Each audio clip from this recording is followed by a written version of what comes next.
दोस्तों, चंचल मन को शांत करना बहुत ज़रूरी होता है, क्योंकि अशांत मन में कई सवाल होते हैं और यह इधर उधर भटक सकता है।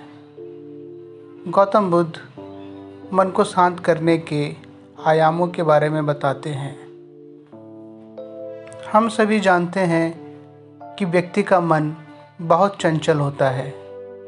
यही कारण है कि मन अशांत रहता है और कई तरह के सवालों का जन्म भी अशांत मन के कारण ही होता है। यदि आप जीवन में शांति चाहते हैं तो इसके लिए ज़रूरी है मन को शांत करना। लेकिन मन को शांत कैसे किया जाए, आइए जानते हैं गौतम बुद्ध की कहानी के माध्यम से। एक बार एक लड़का गौतम बुद्ध के पास जाकर कहता है, मेरे जीवन में बहुत अशांति है, कृपया करके आप मेरा मार्गदर्शन कीजिए, जिससे कि मैं इस अशांति से छुटकारा पा सकूं। गौतम बुद्ध लड़के से जीवन की अशांति का कारण पूछते हैं। लड़का उत्तर देता है, अत्यधिक विचारों के कारण मेरे भीतर बहुत सारे विचार आते हैं, जिससे मेरा मन अशांत रहता है। बुद्ध मुस्कुराते हुए कहते हैं, ऊपर आकाश की ओर देखो और बताओ कि तुम्हें सूर्य दिख रहा है। लड़का ऊपर देखता है और कहता है, धूप दिख रही है। बुद्ध उससे पूछते हैं कि अगर तुम लगातार धूप में खड़े रहोगे तो क्या होगा? वह कहता है, मुझे अत्यधिक गर्मी लगेगी और शरीर में बेचैनी होगी। बुद्ध लड़के से कहते हैं, अगर धूप में खड़े रहने से तुम्हें गर्मी लगती है तो इसमें दोष किसका है, सूर्य के ताप का या तुम्हारा? लड़का कुछ सोचने के बाद कहता है, इसका जवाब आप ही बताइए। बुद्ध कहते हैं, सूर्य का काम है ताप देना और ताप का काम है गर्मी लगना। ऐसे में तो दोष तुम्हारा ही है। तुम धूप में जाकर खड़े हुए, जिससे कि तुम्हें गर्मी लगी।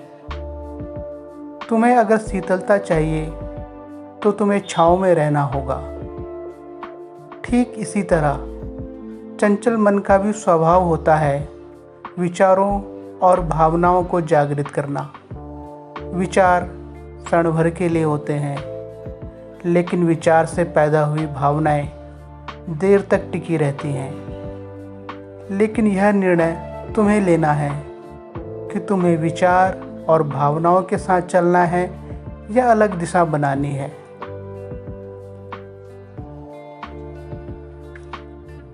कैसे करें मन को शांत?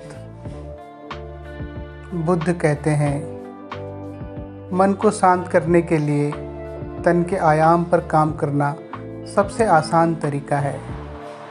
शरीर के स्तर पर हमारी कामेंद्रियां और ज्ञानेंद्रियां हैं। कामेंद्रियां कर्म और ज्ञानेंद्रियां ज्ञान से जुड़ी होती हैं। इससे हम अपनी संवेदनशीलता को बढ़ा सकते हैं, यानी हम जो भी काम करें उसे आनंद के साथ करें। मन के आयाम से हटकर तन के आयाम पर जाने से ही तुम्हारा चित्त शांत होगा। ऐसा करने से तुम मन के आयाम से हटकर शरीर के आयाम पर आ जाओगे। ठीक उसी तरह जैसे तुम धूप से हटकर छांव में आ सकते थे। मन के आयाम से हटने पर तुम्हारी जागरूकता तन पर आ जाएगी। जब तुम तन के आयाम पर काम करोगे तब तुम्हारा चित्त शांत होगा। इसीलिए हर काम को तन के आयाम पर करने से मन स्वतः शांत हो जाता है। अपने मन के विचार और भावना को नहीं, बल्कि सुर को सुनो। लड़का बुद्ध से कहता है, अपने भीतर के सुर को कैसे सुने? बुद्ध कहते हैं, किसी शांत स्थान पर रहकर जहाँ शांति हो, तब अपनी आंखें बंद करो और मन के भीतर चल रहे शोर से हटकर भीतर के सुर को सुनने की कोशिश करो।